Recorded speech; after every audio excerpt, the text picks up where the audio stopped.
ایک سنار کے بارے میں عارف رومی نے لکھا ہے کہ وہ اس نے بے اولاد تھا تو اس نے ایک بچہ لے کے پال لیا، تو بچہ اس کو باپ کہتا تھا، اس کی بیوی کو ماں کہتا تھا۔ انہوں نے لے پال ایک بچہ تھا، اور یہ لوگ جن کی اولاد نہیں ہوتی ترس جاتے ہیں، کئی دفعہ ترسے ہوئے لوگ تھے، بچے کو لے لیا، پالا، وہ بچے نے بھی حد کر دی فرما برداری کی۔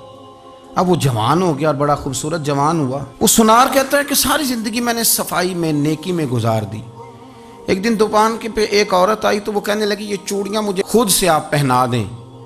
وہ کہتا ہے میں نے جب اس کا ہاتھ پکڑا تو میرے دل میں غلط خیال آ گیا، میں نے غلط نظریے سے اس کا ہاتھ پکڑا، اور جب میں نے اس کا وہ ہاتھ اس نظریے سے پکڑ لیا، تھام لیا، بہرحال وہ چلی گئی، لیکن وہ میرے ذہن کے اندر ناپاکی آ گئی۔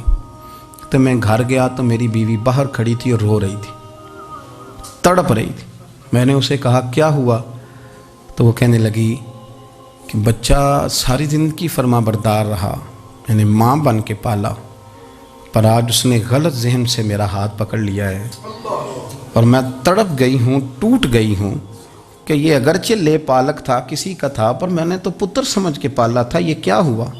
وہ کہتا میری چیخ نکل گئی، تو میں نے اسے کہا کہ یہ اس کی غلطی نہیں، یہ میری غلطی ہے۔ میں نے باہر آج نظر گندی کی ہے تو رب نے مجھے سزا دی، یہ مجھے سزا ملی ہے۔ تو کسی کی بہن کو پھول بھیجنا چاہتا ہے تو اگر اسی رات تیری بہن کو پھول آ گیا تو کسی کی بیٹی پر گندی نظر ڈالتا ہے، تو اگر یہ تیرے گھر میں یہ قرض چکانا پڑا۔ وہ ایک دوست ہے تو وہ پسند کی شادی کر رہا تھا اس کے گھر میں، تو اس کی بہن نے کہا ہے اس کی بہن نے کہا، اس نے کہا بھائی تو مرضی کی شادی کر رہا ہے، میرا ابا اپنی پگڑی تیرے پیروں میں رکھتا ہے، ماں دوپٹہ رکھتی ہے کہ بیٹے ہم تباہ ہو جائیں گے، نہ کر، اور آج اگر تیرا یہ حال ہے تو پھر مجھے بھی اجازت دے، میں بھی مرضی کی شادی کروں۔ تو وہ کانپ گیا بری طرح سے، وہ کہتا ہے یہ تو کیا کہہ رہی ہے؟ اس نے کہا تو تیرے لیے اگر یہ جائز ہے تو میرے لیے کیسے منع ہو گیا؟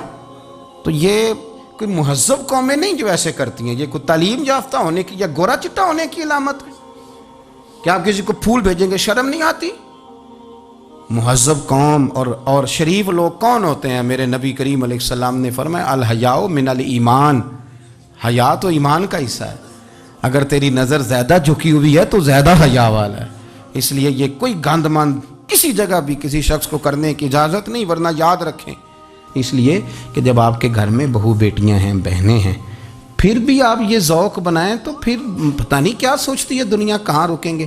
اس لیے یہ ساری رسومات ان لوگوں کی ہیں جو بے حیائی کو پروموٹ کرتے ہیں، اور پھر طرح طرح کے وائرس ان کی زندگیوں میں آتے ہیں، پھر ان کی لاشوں سے تعفن نکلتا ہے، تعفن، اور پھر یہ حال ہوتا ہے کہ وہ دفنانے کے نہیں جلائے جانے کے قابل ہو۔ اللہ سے ڈرے۔